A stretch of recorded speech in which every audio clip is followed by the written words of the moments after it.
Hey, my name is Ryan Serhant, star of Bravo's $1 Million Listing New York and Sell It Like Serhant, and founder of Serhant, the greatest real estate firm in the world. And this is my startup story.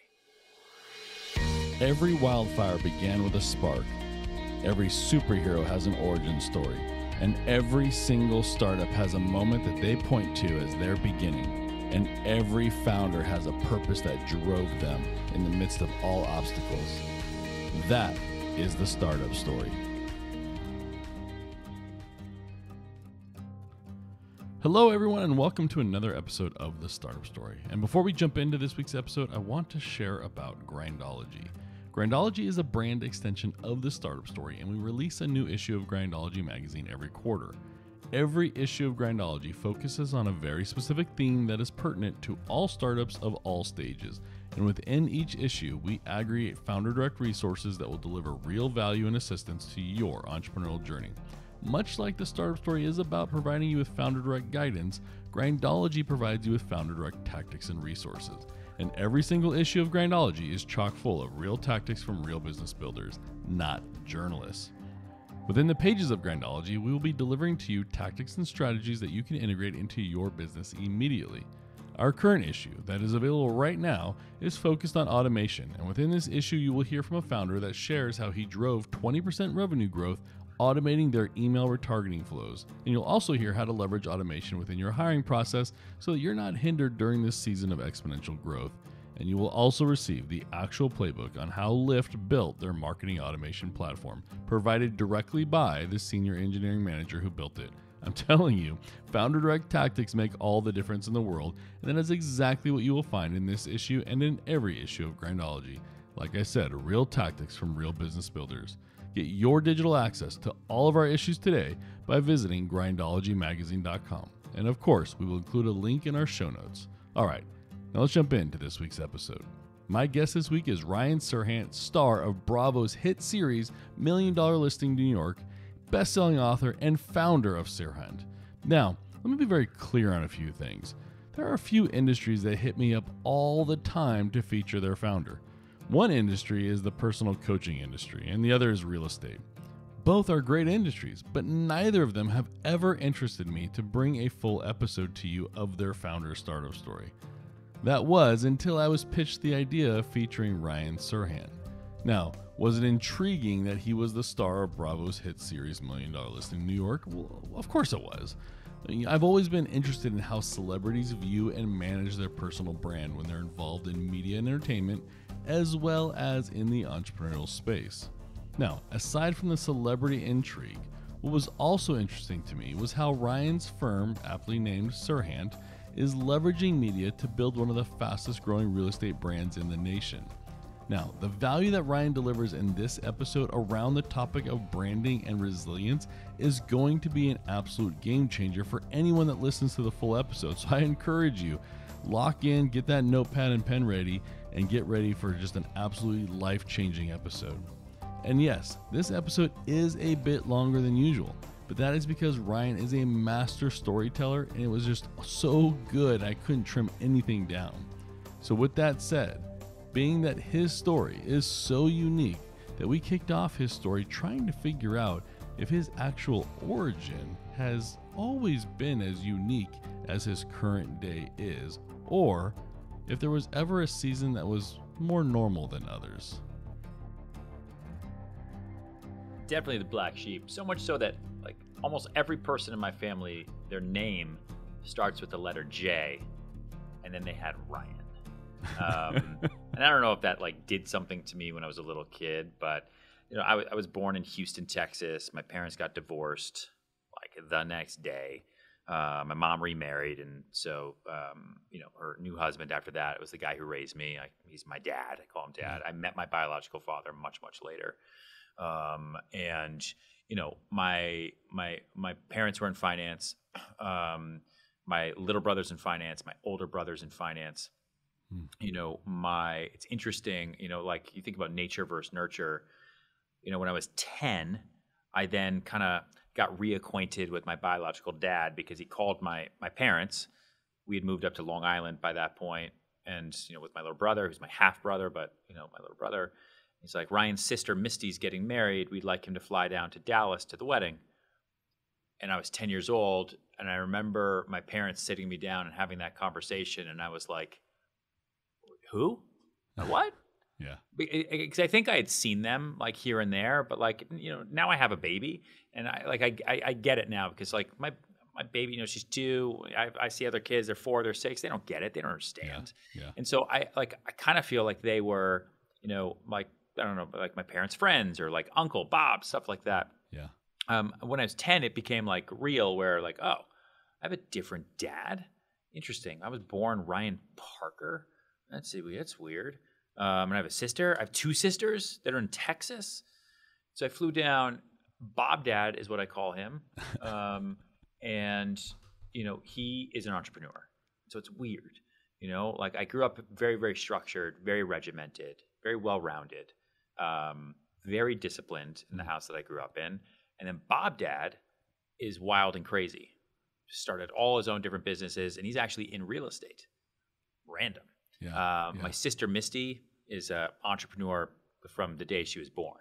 Starting businesses when she was like 7 years old, figuring out how to get people on the block to pay her for little things here and there, right? Take control.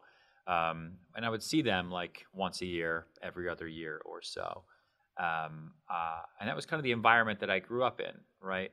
And then I tried to be good at math and tried to be good at finance, and I was terrible at it. And it also didn't make me happy. And I was like, I'd always kind of had this real idea of how long we have on Earth. And it was always like very clear to me, even when I was a little kid, that I don't want to do anything that sucks. I only want to do things that are awesome, that are big, because who knows what could happen tomorrow. And so I like theater. I like making little movies and stuff. And so that's what I did. Every little dollar I would make with chores and summer jobs and stuff, I would take and I would save to try to buy my first camcorder, right? The first Sony. And I would put my little brother into little movies, and we do that. But my parents, like I said, super disciplined. I still had to do piano right after school, and I had to play every single sport known to man to see what I would be good at, because their whole thing was, you have to try everything so that you'll know. I think that's a bit aggressive now. Because like hockey was not for me. Football, not for me. But I'm glad I tried it at this point. And I only became entrepreneurial by default, because I moved to New York City after I graduated college to do theater. Like that was my thing. I was going to do theater. I want to do film. I don't want to go to LA because I don't know anyone over there. And I kind of grew up then on the East Coast. So at least I know some people in New York City, and I can understand it. And if I need help, like my parents could drive to me because they were in Boston. And I just had to start figuring out how to do things on my own, because I graduated college and didn't go get a job.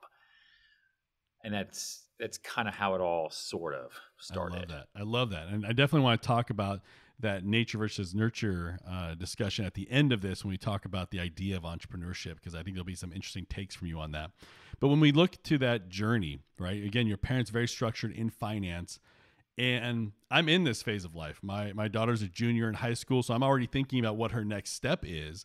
So for you, being that your parents were in finance, there's a certain formula they have in their brain of what your life is going to look like after high school. What did you think you wanted to do post high school? And then ultimately, what did you do for college? I mean, listen, I'm 37 years old today. I was born in 1984. I went into high school in 1998. And then it was, you go to high school so you can go to a good college so you can get a job. And I just didn't know what job I was going to do that was going to make me happy. And it was, it's stressful. But I applied early decision to a college called Hamilton, which is in upstate New York. It's a writing intensive school. I was an English major and a theater double major. My parents let me do that. Even though I had to take every course ever, because they forced me to be well-rounded, just totally bombing economics, biology, all of them. I appreciate it now. At the time, did not appreciate it. And so, but I was like, okay, so what could I do with an English degree and the ability to kind of like write and talk? I guess liberal arts degree. I guess I go and become a lawyer. And so, because I didn't know if I was going to be able to do theater or make any money, or if I was good enough to do acting. I did summer school for acting. You know, I really did focus on it a lot. I studied at the Globe in London. It's like, I think I was fortunate enough when I was young to know that I did have a passion. I meet a lot of kids who have no idea what they want to do. And all they do is play video games. I'm like, all right, so you're going to be a professional? You're going to join an esports team now, which you can do? That didn't exist in 1999. Right. Are you going to design? And they're like, oh, I don't know. But like I kind of knew it's like how to make money. It's like I can go and audition, get into shows, see if I can make some money doing that. Eventually, maybe put on my own productions. Who knows, right? Let's just go try it. And so I studied for the LSAT hard, which is the test you have to take to get into law school, and I bombed it. I worked as hard as I could. You got to get like a 170 or a 180 to get into a good school, at least at the time. I think I got like a 146, and that was good enough for the Phoenix School of Law online, which now is like all the rage, right? Like, why would I actually go to Harvard if I can go to Harvard online? It's way better. Yeah. At the time, that was not worth it. And so I went to my parents, said, yeah, law school is not going to happen. I've got some money saved up from summer jobs. I did all my summer jobs, other than some of the acting stuff, was in construction. I was just a contractor's laborer. So I did demolition, construction every single summer. My parents eventually then moved to Colorado and got a ranch. And so I was a ranch hand on the summers. So always doing physical labor, which more than anything probably taught me, one, the value of hard work, and two, the day I graduate college, I have to do everything I possibly can to make sure I never have to do manual labor ever again. There you go. I will never, ever, ever take an 80-pound bag of shingles for a roof on my right shoulder up a 100-foot ladder again, right? I don't ever want to do demo ever again. And so I better work my ass off. And if it's not going to be law school, I got to go figure this out. And so my grandfather had died, my dad's grandfather, and left me like 20 grand. He left all the kids like 20 grand a piece, which is the most money I'd ever had in my life. At a, I don't know, $5,000 saved up otherwise from, different summer jobs and things. It's like, all right, $25,000. I'm going to New York City. I'm going to live off of that for like 10 years.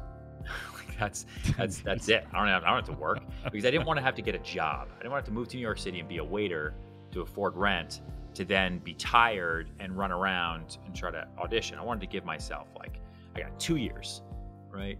Everyone else is going to go to a post-grad degree or something. I'm giving myself, my grad degree is 2 years in New York City without having to work, without a survival job.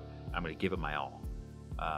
And the advice my parents gave me on July 1st, 2006, right? When I graduated college and I moved to New York City to 354 East 66th Street, was you have to wake up before your roommates, who are both pre-law, and you have to go to bed after they do. Like, do not use these 2 years to goof around because you have no responsibility now, and now you're a quote-unquote actor.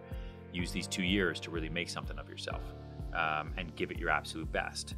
Also, this apartment is terrifying and scary. I can't believe you're actually doing this. We are fearful for your life. And then they left, and I was by myself. I had to what do I do now? So I had to get like a credit card. Like I had to go get a Metro card and figure out what to do. How do I submit resume? Like all that stuff. And how do I now get comfortable with rejection? Because being a young actor in New York City, really, you do it the way I did, is go meet people who hate you and have them tell you that to your face. Wake up tomorrow, do it again. And you get rejected all day because of your size of your nose, right? Color of your hair. Yeah. You're too tall, you're too short, you're too fat, you're too skinny. You have no chemistry with this person. You're not that good, right? You're not a good actor, which means you're just not a good person. Maybe this isn't for you. And all you do is spend money. So I went through that 25 grand in like real fast. Yeah. And then that kind of kicked off my time in New York. So this is incredible. You're an incredible storyteller, and I love this season of I love the lessons about physical labor and hard work. I as a parent, my gut is like, man, I need to put my kids into that physical labor so they have that same perspective, because perspective is everything. And you're in this season in New York gaining perspective on what the real world's like and what it's going to be like. But I have to ask, all this rejection, right? And this will help. I assume this season definitely shapes your entrepreneurial journey going forward. But that season of rejection, was there ever moments where you were internalizing that as your personal value prop, or was it really just water off a duck's back, and that's why you were so well equipped for what is to come in your entrepreneurial future? No. Everything is in hindsight until it's right in front of you. No, it sucked. Like I had very thin skin. I was super sensitive, right? I hated it. It's brutal. Like it's impossible not to internalize thinking you're going to get something and this could be a great moment for you and then not getting it or having someone ghost you, which is typically what happens. You just don't hear it ever again. You know, they don't call you and say, hey, we just want to take the time to let the 300 people we met yesterday know why, because your sensitive feelings. No, they're like, they find the person they want. Let's go, move on. All those people. And that's the business and it makes sense, right? Why waste anyone's time? My first sales job though, was when I was 10 years old. My brother was 7 and I sold firewood because we had just moved, 10 or 11, we had just moved to Boston to a town called Topsfield, and my dad was removing all the trees around the house so we could have like a yard and all that stuff, and all the wood was laying around. And we went to the grocery store and I saw firewood being sold, and I was like, hold on, 1 + 1 = 2. My dad's got all these trees, and these people are coming to cut it all up and take it away. Mom, Dad, could I have those trees and could I sell them? That way I can get my camera that I wanted to get, right? The first Sony camcorder. And they said, sure. And so I used a little bit of the money that I had and I started a company called Jack Ryan Wood. We put it in the Topsfield newspaper that we were selling firewood, right? A cord of wood for like $50, I think it was. I had no idea what a cord of wood even meant. I didn't know it was like a ton, like physically, of wood. That's insane. And someone called and I was super excited. He wanted 2 cords, like $100. Oh my God. And it's just free money, right? Like my time isn't worth anything. I'm 10. And the wood's all there, so I can use it. So we had the guys like chop it all up. I was like, no, I'll take care of it. And then I had to figure out how to get it to this guy's house. So I hadn't really thought about supply chains or delivery at all. I was just thinking about the money. Yep. Like, hold on, free shit. Give me your money. I can get what I want. This is what life is all about. Found this guy that was working in cutting down the trees. His name was Biff with a big red pickup truck, and asked him if he could help me. And he kind of awkwardly agreed. Drove us after we filled up the bed of his truck with all the wood that we could, which was like half a cord. So I didn't tell him that we were going to have to do this like 3 more times. It drove us to the house. Super long driveway this guy had. It was so annoying. It's like, could you drive us down? And it's going to take us a while to like stack it. He's like, that's not what I signed up for. Dumped all the wood at the front of this guy's driveway and left me and my brother. Oh, man. And my brother's 7 years old. I had no idea what to do. And the guy came out. And I'm like, hi. I think he was super surprised that we were so young. And he's like, what is happening here? And then lesson number 2, he was like, all right, let me know when you stacked it in my porch. And his driveway is like half a mile long. And I didn't know what to do. And it was like, we're stuck. And so I put my little brother behind a bush and I walked home. And I found my parents and they were like, where's your brother? And I was like, he's with the wood. And they freaked out. And I told them what happened. And my mom was like, you want to be in business for yourself? Figure it out. And I will never forget that. My dad then drove me back to the house. And he stood there and watched as my little brother and I took all the wood in a wheelbarrow, took it all the way down to this guy's porch. It took us hours. It was the absolute worst. I hated every single minute of it. And it wasn't even the full 2 cords. It was half of the first one. So it was like $25. And the guy came out and he's like, I know my wood when I see it. This is not 2 cords of wood. And I explained the whole situation, the whole thing. My dad's waiting at the end of the driveway. And the guy was like, listen, you know what? I appreciate the work. I'll give you $25 for this. And I'll give you another $25 for the rest of the wood if you actually do have another 1.5 cords wherever you found this. I told him we did. He said, I'll handle the pickup and delivery, but I'm only going to give you $50 instead of the 100. And I was like, that's bullshit. But I just hated the situation so much. So I just took it and then I quit. I was like, that was my last day. Jack Ryan Wood lasted for 1 client. That was it. I learned a lot. And that was the last time I ever sold anything until years and years and years later. 13 years later, I accidentally got into the real estate business because I ran out of money in New York City, and I didn't want to go home and work on the ranch again. Yeah.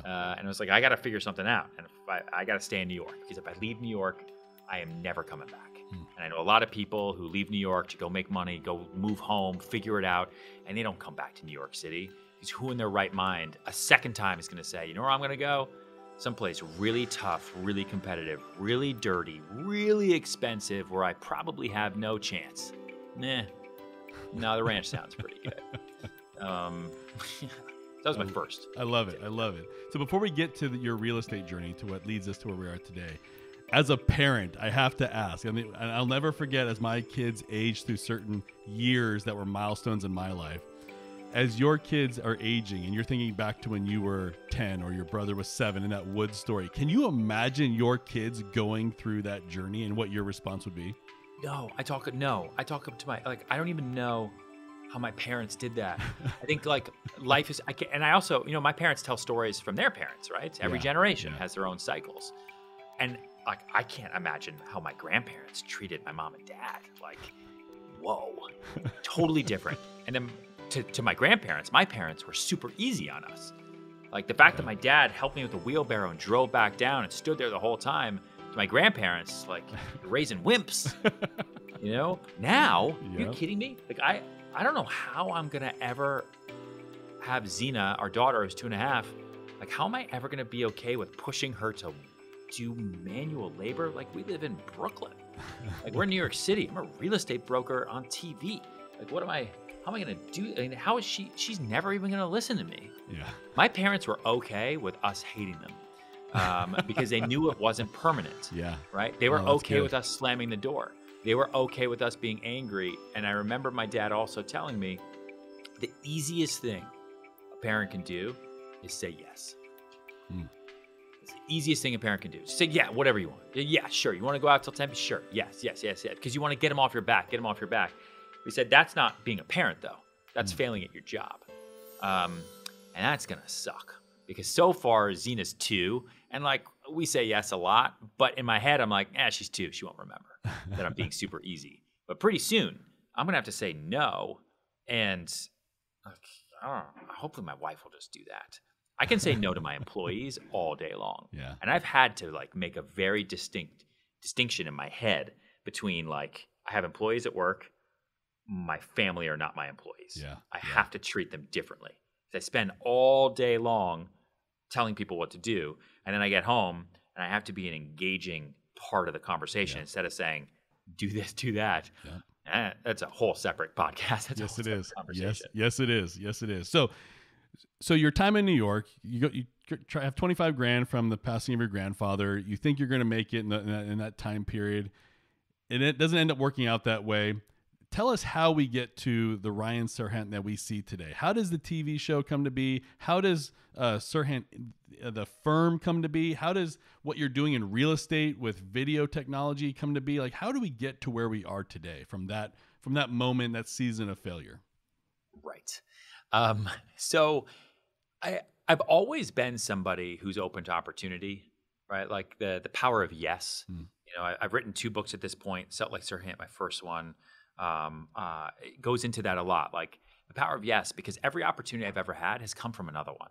And I think I learned that not in school, but in trying to be an actor in New York City, because you do a free play, right? Like free Romeo and Juliet on the grassy knoll next to 57th Street for anyone who's willing to watch.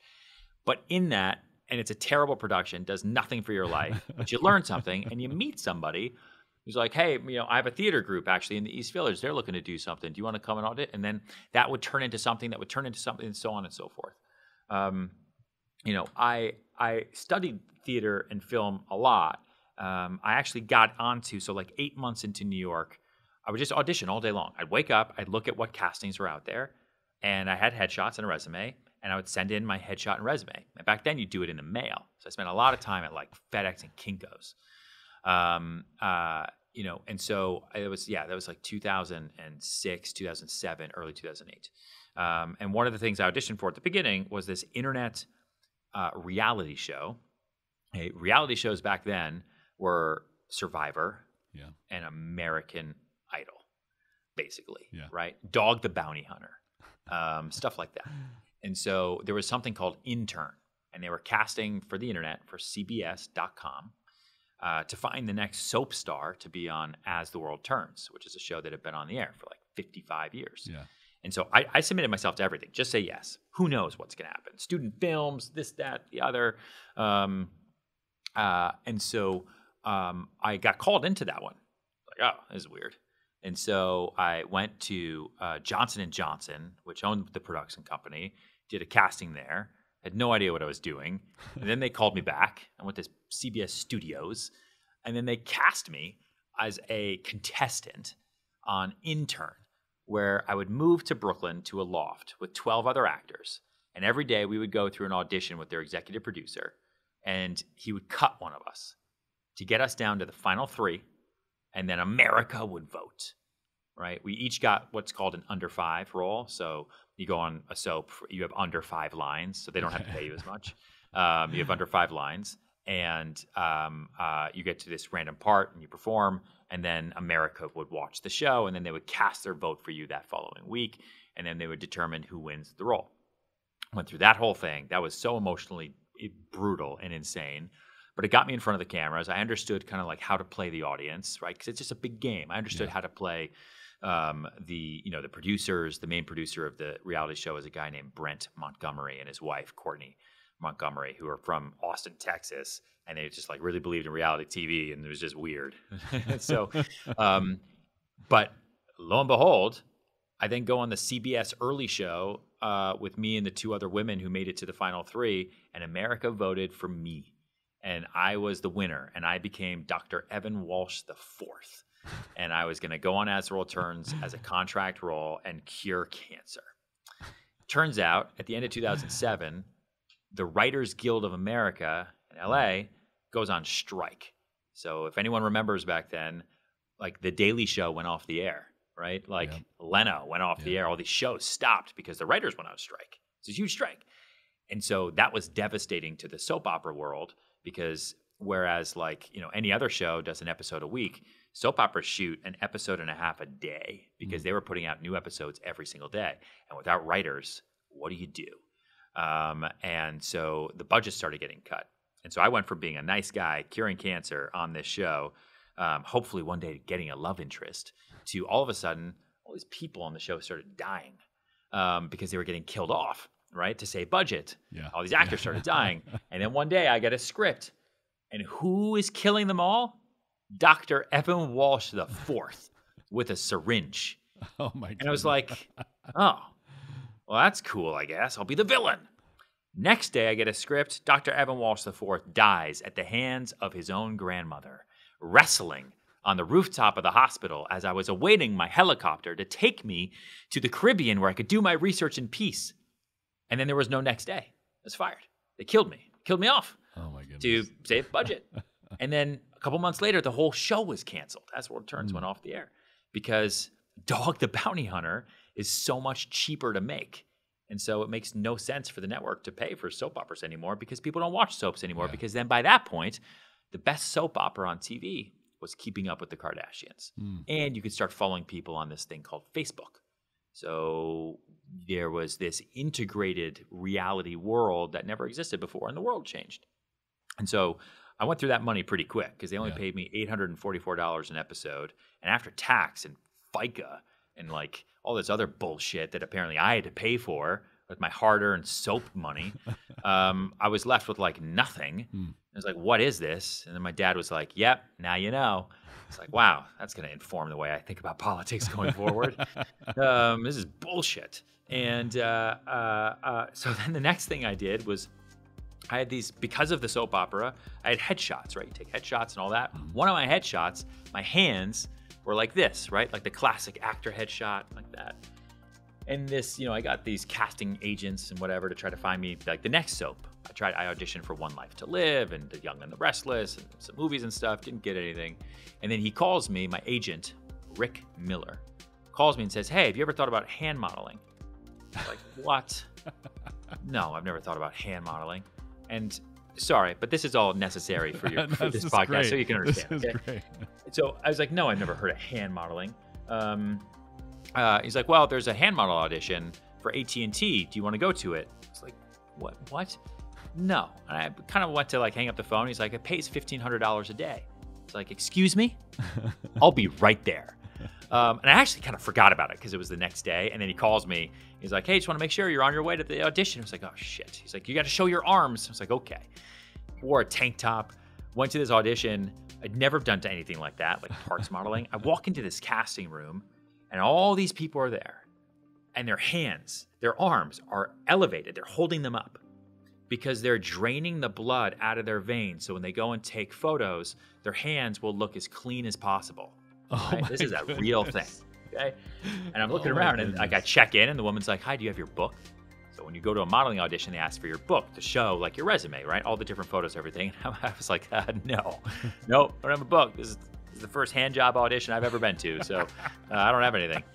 And then they called me in and there was a photographer. His name was Andric, Andric. And the artist was named Guido Daniel, and he was this hand painter, a body artist. And so AT&T was doing this casting call to find the perfect hands to hold BlackBerries for this campaign to show that they were now in over 200 countries. So if you got an AT&T BlackBerry in New York, you could take it with you overseas, which apparently back then wasn't something you could do, right? And so, again, this is 2007.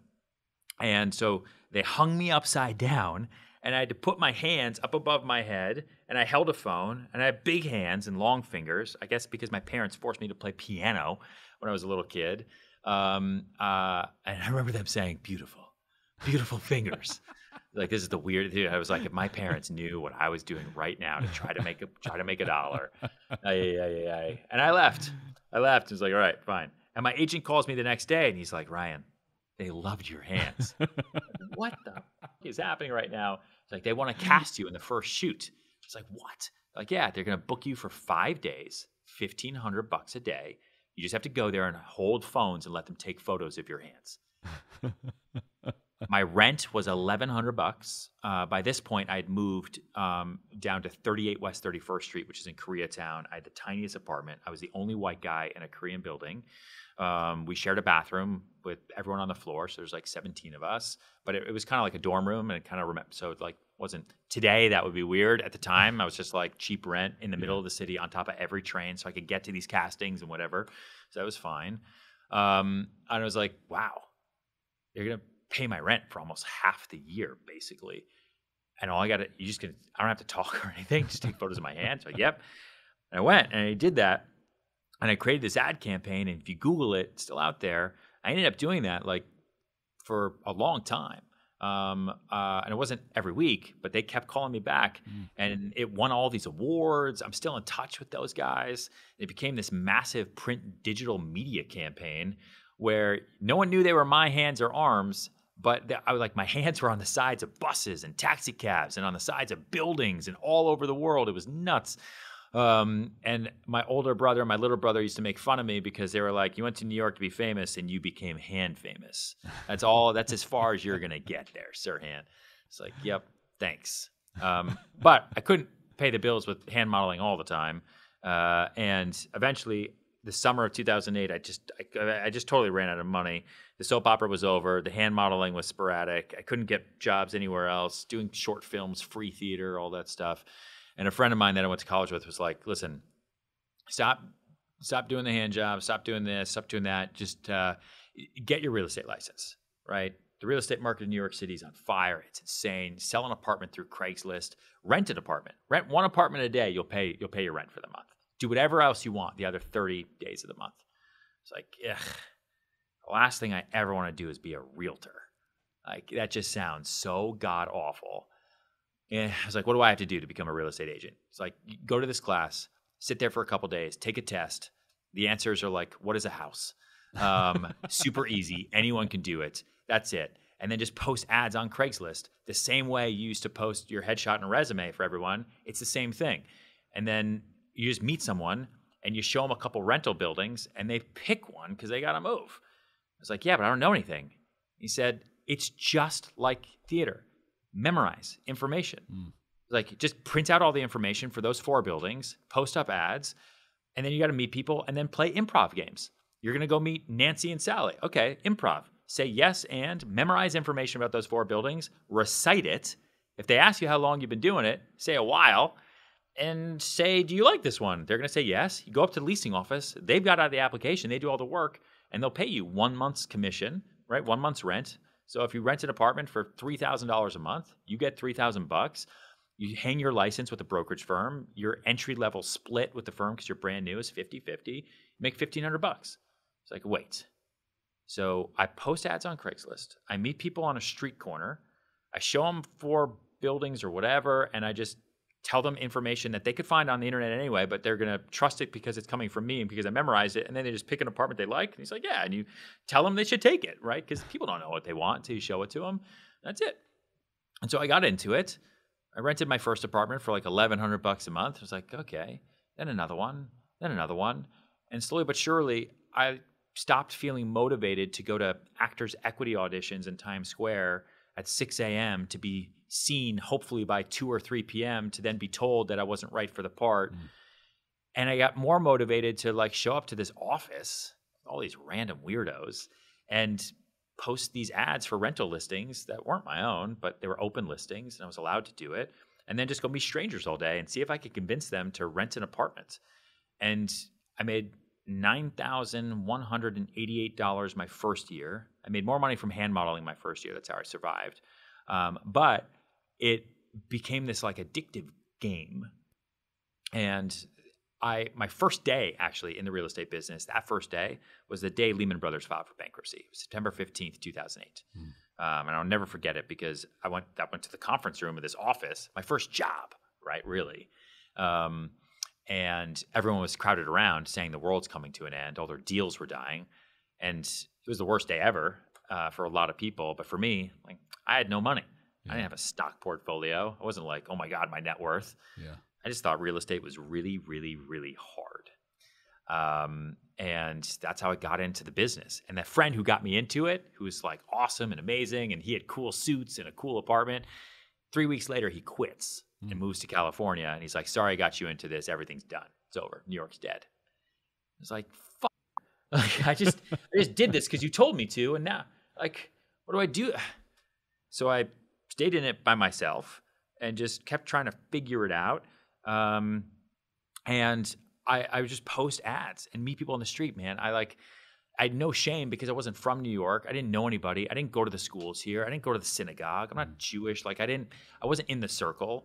And I credit a lot of my early success to pure naivete.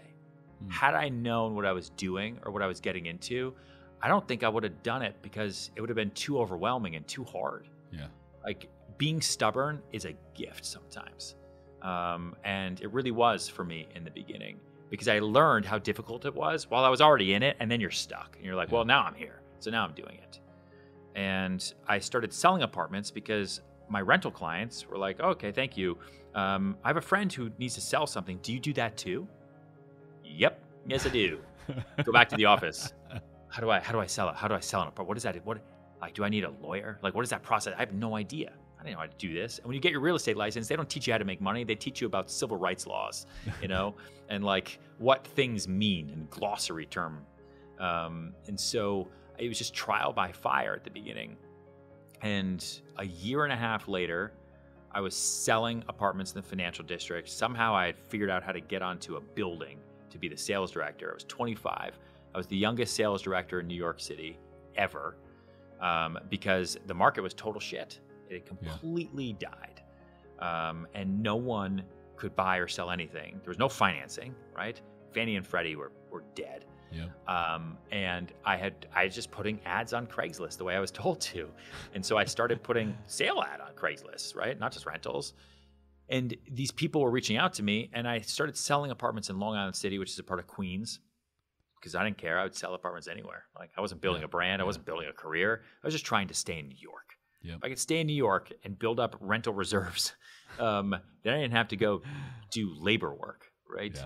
And this developer saw me selling stuff at one of their buildings along the city and called our office and said, we have a building in the financial district. Can you sell that? It's like, what do you mean? Like the whole thing? They're like, well, yeah, unit by unit. And I just, again, I was so naive. It's like, oh, no, I'm good. I don't really want to. Nah, I kind of like my life. I'm not really in this to do real estate. And then they were like so taken aback by the fact that I said no, which today I would never do because, yes, I want to sell your whole building. Are you crazy? Yeah. That they called back and they were like, excuse me? And so then I talked to our boss and one of our managers. And they were like, yes, we're going in that right away. And we pitched for it. I think I blacked out during the pitch because it was so terrifying. I had to meet with like this huge developer who was super wealthy. And I was 25 and I had no idea what I was doing. He's like, why should I hire you to sell my building? It's like, because you called me. I'm the best. And he bought it. And then I started selling that building. A few months later, $1 million listing LA decides to franchise, and the production company starts casting in New York City for the New York version. And again, a really tough market, March of 2010. And they put out a casting notice. And I saw it, and I was like, I did that one reality show on the internet. I don't know, maybe I could do this. I know how to be in front of a camera. Yeah. So I submitted myself, and they responded. And I went to a casting call, just like I had done previously, except now I'm in real estate. I'm selling a building. I'm making some money. I don't really want to do this. And I showed up with 3,000 real estate agents to audition for $1 Million Listing New York. And after 6 months of back and forth and back and forth and back and forth, they picked me. And the show premiered 2 years later, in May of 2012. That's incredible. I want to pause the story there because there's a couple things I want to unpack. And I think they're super valuable for the entrepreneurial audience listening. One of the things you said is sometimes naivete is a gift because you don't know what you're getting into. And a lot of times when it comes to starting a business from scratch, those listening have this, I call it this book of dreams, right? They're all these ideas of what they could be, but there's some narrative in their head as to why they won't move forward on it. And usually it's because it looks like a massive mountain to push forward in order to do it. And I mean, I'm not going to lie. The idea of being a realtor in New York seems like that massive mountain, but you didn't know otherwise. And so for those listening that have that book of dreams, what would you say to them about the power of being naive to what's ahead or ignoring what's ahead to focus on what's in front of you? Be an action taker, not an action thinker. There are so many people dead and buried in the cemetery who could have been great at something, and we will never, ever, ever know it because they were action thinkers. They overthought it. They didn't try. And I've always been someone, and maybe it's just as a little kid or my parents drilled it into me when I absolutely didn't want to, but I'd rather regret the things I did than the things I never tried. So what's the worst that can happen? Like, you try a sport, you try a job, you try freelancing, you try this, you try that. It doesn't work. Okay, you tried it. Now, sometimes people quit too early. Yeah. Okay. And that's why when I hire people these days, I really look for endurance, right? I really, really do. I want to make sure that I'm only hiring people that can last because things are hard. And I don't want you quitting after 2 days because you're like, oh man, it's too hard. I'm like, okay, great. So you don't get to work for me. But I would, nothing is overwhelming, right? Nothing should ever overwhelm you. You have to take one day at a time while also having a long-term vision, right? What I mean by that is like I have for a long time carried around a piece of paper that I always change up and I write down on there the version of me I want to be in 24 months. Who do I want to be in 2 years? Because if I don't plan that out now, then I'm just going to be whoever I become. And what got you here won't get you there. And so I don't want to be that guy. I want to be the person I want to be. And so I'm going to write it out. So where am I in 2 years? What am I wearing? How much money do I have in the bank? What car am I driving? What did I just sell? Where am I like? What do I have another kid? Am I still with my wife? I hope so. Like, what is going on? I want all those details written down. I want to remind myself of them every single day. Because if I do that, I'm going to get there before those 2 years are up. And then I'm going to reset over and over and over. Because listen, as an entrepreneur, okay, I don't have a boss. My boss is myself, right? That's what everyone says. Yeah. Except your boss isn't yourself today, because today is going to be over in a few hours. And that guy is gone, dead, it's over. My boss is myself in the future. My boss is myself in 2023. That's what I think about every day today, right? My boss is myself 2 years out. My boss is myself at 80, okay? It's difficult for me to influence that guy's life today, but I can really influence Ryan 2023, right? Future Ryan. And so do not be overwhelmed by the mountain, because you take those steps every single day to get to the top, and you can pace yourself, and that's fine, okay? Just remember that eventually you are going to be that person in 2 years, because time moves, and you don't want that person to be unhappy, right? You want that person to be super, super happy with your work. And all those shingles and hard labor and the auditions and all the stuff that I've done in my past has informed the present. And I only take the positive with me. I don't leave any of that negative baggage, right, with me today, right? I put it up in the overhead compartment and I let it rot up there because I don't need it. It's not going to inform anything today. I love it. You know, and I think like the visual depiction of that mountain is like, I wouldn't go climb Everest today because it's huge. It's I see it on the internet, right? If I flew there, oh my God, I can't get to the top of that. It's way too big. But what if I didn't know Everest was that big? What if someone said, hey, it's a mountain, let's go climb it. And it's covered in clouds. You can't see it. How tall is it? I don't know. Let's go see. Ugh, all right, fine. Now you're already in it. And then the clouds slowly start to move as you're climbing, as your career starts to move. Now you're starting to see, oh, this is what the peak is going to be like. Well, that's awesome. I'm climbing, but oh my God, that is so far. And I might die while I'm doing it, but wait, can I turn around? Oh, damn it. If I turn around, it's so far. Now I'm already in this. Okay, fine. Let's just go. Let's just go. Like, that's what entrepreneurship is. It's climbing Mount Everest when it's completely covered in clouds, where you don't even know what the peak is until you're halfway up.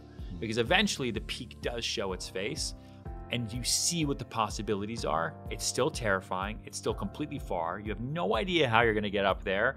You know it's going to kind of be a little bit of what you've been doing the whole way, but now you have no chance to turn back.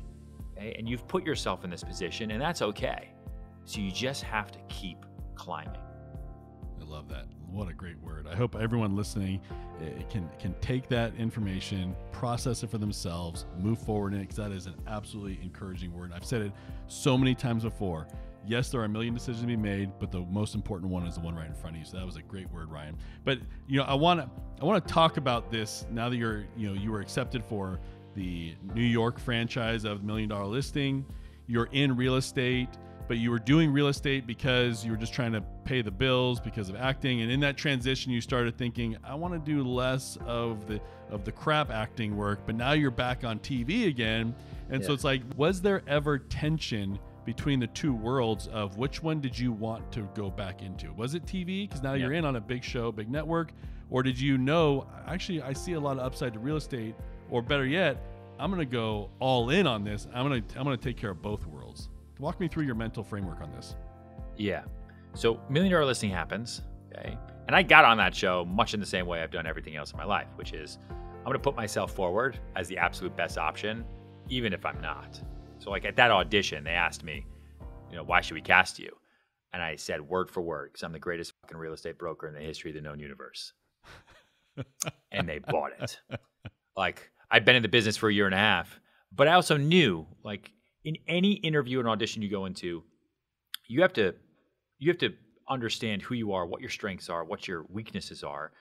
And people hire confidence, okay? You're not going to hire an asshole. So their next question was, okay, what animal are you? And I was like, aardvark? They were like, why? And I was like, I don't know. I went alphabetical. You guys are making me nervous.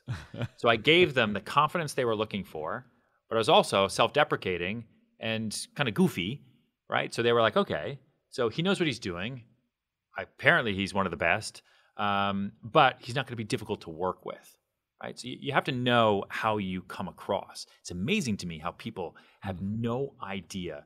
They're so self-unaware. It's like they don't know what they look like. They don't know how they make eye contact. They don't know how they talk. They don't know what their voice sounds like. They don't know the way they speak is weird for other people. Like, people are so unaware. It's just like, that is an epidemic. That has to be fixed. But anyway, so that audition, then I just kind of went from there. And then they followed me around event a couple months later for like half a day. And I just took them on a ride. It's like, I know what you're looking for and I'm going to give it to you. They're like, don't set anything up. Don't produce anything. It's totally fine. They're like, mm-hmm, yeah. Like I'm going to leave the fate of my life to chance. Are you crazy? No. I'm not going to let anything just happen the way it's supposed to happen. I'm going to plan it out. I'm going to make it so. And I did. And they were like, wow, what a crazy life you lead. Like, yep. And they cast me. And I've been on the show. We've nominated for 2 Emmys, and we're about to start filming our 10th season 10 years later. Wow. But yes, when it started, it's like, okay, weird. I totally quit acting. I put it to the side. I embraced this real estate agent personality. I liked real estate. I didn't love the roller coaster because it's up and down, and I quit like all the time. But it was something that I enjoyed, and the $1 Million Listing gave me the opportunity to do both. It was like this weird combination of all of my worlds coming together because I knew how to act in front of a camera, and now I just had to act like myself or my new self, like myself plus 10%, because they were never going to film me eating a bagel or doing email. Right? They wanted to film me at the heights of my personality. And I knew what that meant because I'd done intern trying to get onto a soap opera. And so I knew what worked on camera. I knew what didn't, and that kind of propelled me forward that way. And then I don't know if you've ever seen the movie, but there's a Noah Baumbach film starring Ben Stiller and Naomi Watts and Adam Driver and Amanda Seyfried and all these people that was casting then in 2013 for a role called Hedge Fund Dave, this kind of funny, crazy role. And they reached out to me and they said, we see you on the show $1 Million Listing. We know you used to be an actor. Do you still act? Do you want to come audition for this movie? It's like, what? I put acting to the side. Like I quit. Now you want me to come audition for a movie with Ben Stiller? Are you crazy? And they asked me to come like read and the lines. And I was like, okay, sure, I guess so. And I went, and there were all these actors dressed up in their suits, and it was like PTSD from, prior to getting into real estate, because that's what I used to do. Yeah. And they're all reading their lines. And then I was late to an appointment because I'm like, I'm not an actor anymore. I'm a real estate agent. I got to go show an apartment.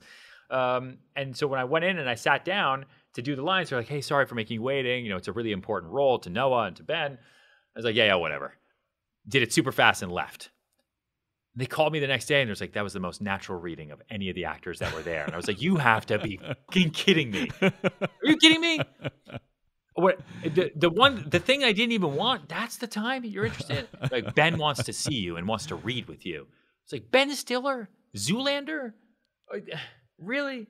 Like, yeah, can you be at this studio, casting office? It's like, sure. Now, we had started filming season 2 of $1 Million Listing at this point. And the way reality TV works is they don't just follow you around all day. It's not like Ed TV. It's not 24/7. Yeah. On Mondays, for our show anyway, on Mondays we would have story meetings in an office in New York City where I'd sit with the producers and kind of go through everything. And they'd say, what are you working on? What listings? What buyers? And then Tuesday through Friday, they would follow us around. If I had a day where I was just in the office all day, they're not going to waste dollars. Yeah. It'd be way too expensive.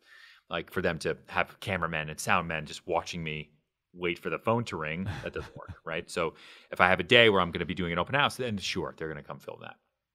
And so when Ben and Noah asked me to come audition with him directly, they had me go, and I went to this address, and I was like, oh, that's weird.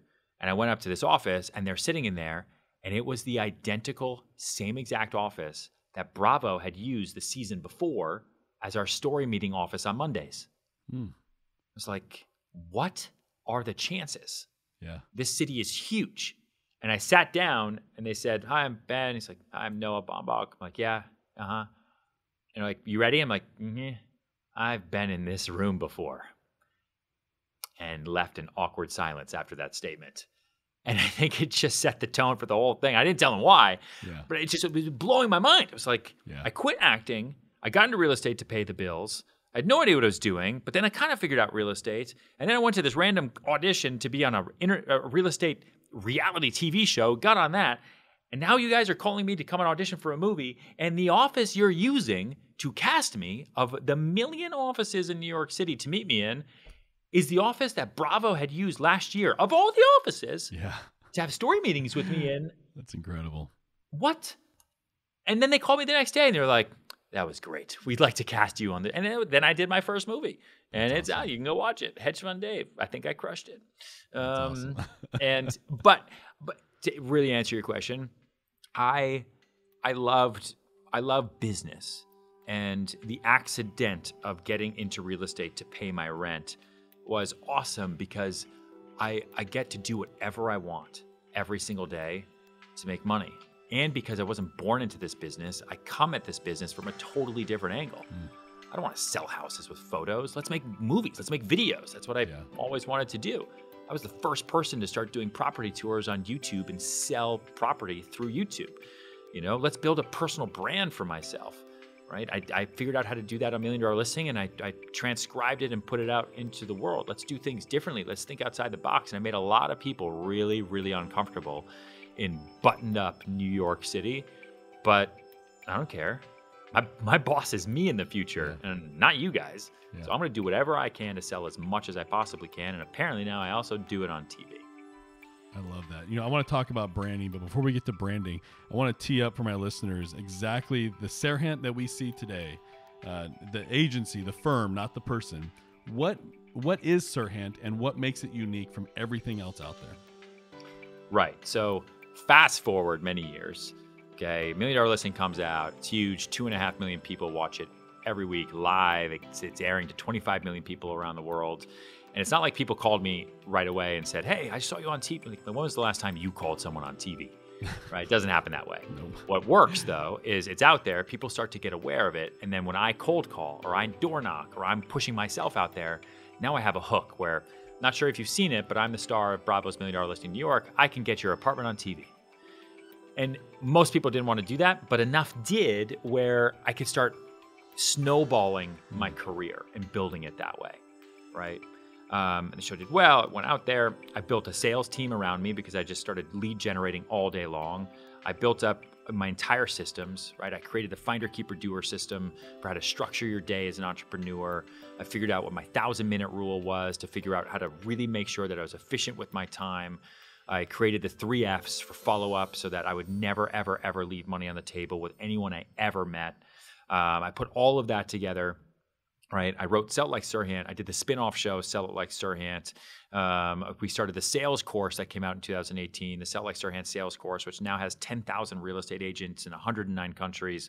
And then in 2019, it was like, all right, so I sell $1 billion a year. I'm the #1 sales team in New York City history, one of the top in the country. All right, now it's time to do this on my own. I'm going to do it a little bit different. So in 2020, start of a new decade, I'm going to leave the brokerage I've been at for 12 years, and I'm going to go start my own company. Got all the plans into motion, everything. And then in the beginning of March, people start getting sick.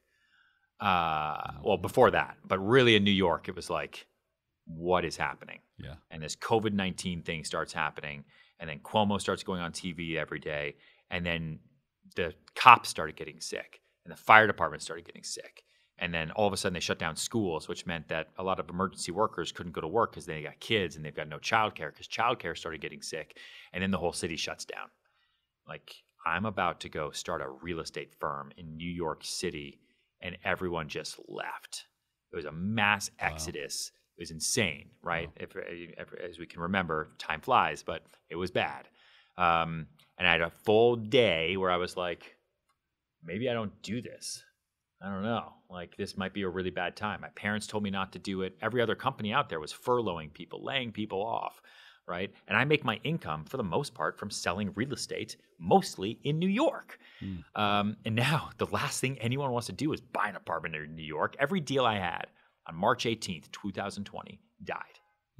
Hundreds of millions of dollars in contracts, dead overnight. Wow. Stock market tanked 10,000 points. Every buyer we had that was excited left, gone. It was like a complete catastrophe.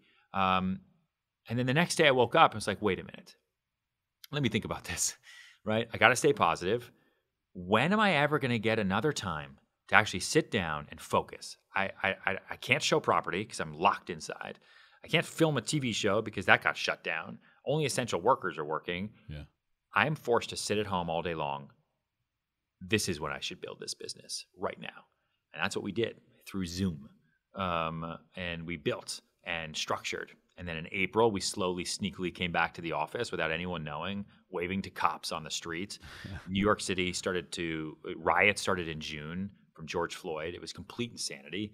And we just built the business, the three of us, myself, Yolanda, and Jen, every day, slowly but surely. At the same time, I also started writing my second book because I can't sit still. So I wrote Big Money Energy in 3 months. And then I went to the Wall Street Journal and said, hey, I'm leaving my brokerage and I'm starting a real estate firm. That's going to be the intersection of where real estate, media, technology, and education collide. And they were like, in New York? I was like, yep. They're like, are you okay? Yep. And they're like, all right, we're definitely going to write about this. And we put it on the front page. 12 years to the day from when I got in the business on September 15th, 2020. Wow. And I launched, and everyone was like, are you all right? I was like, yep. I'm starting in New York because that's what I know, but I'm going to grow. We're going to expand. Don't you worry. And they're like, yeah, if you don't file for bankruptcy in 2 months, it's like, don't you worry. And so far, it's worked. And we're now a year into it, and we've crushed it in the last year. And we've built.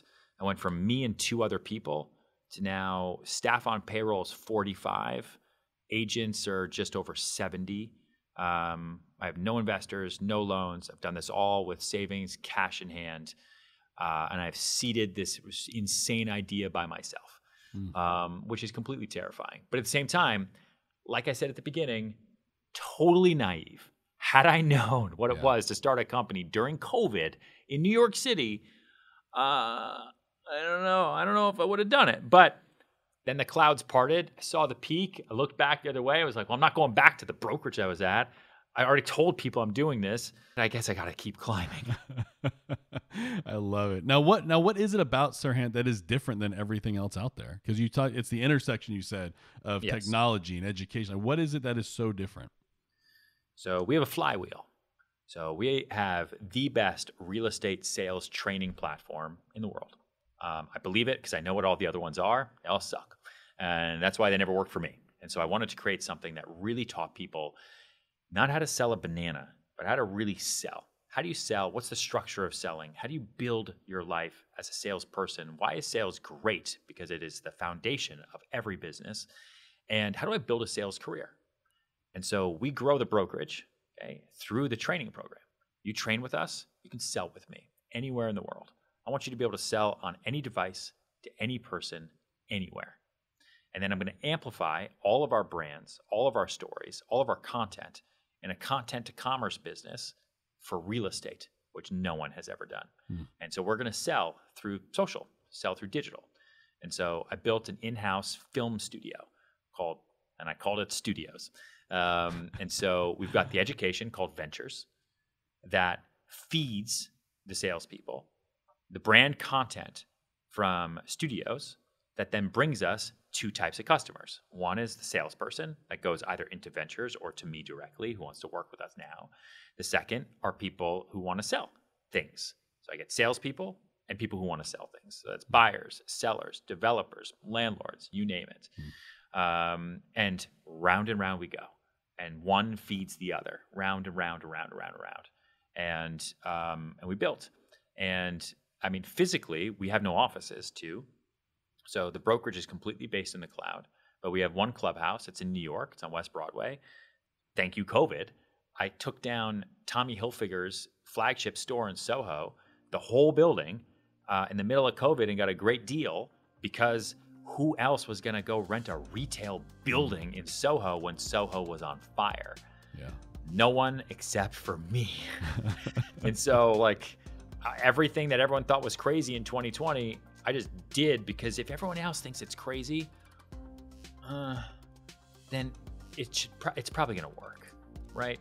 And what's the worst that can happen? Yeah. Life is short. Might as well try it, right? Just like my dad made me try hockey and football and everything else. But, scary because everything's expensive.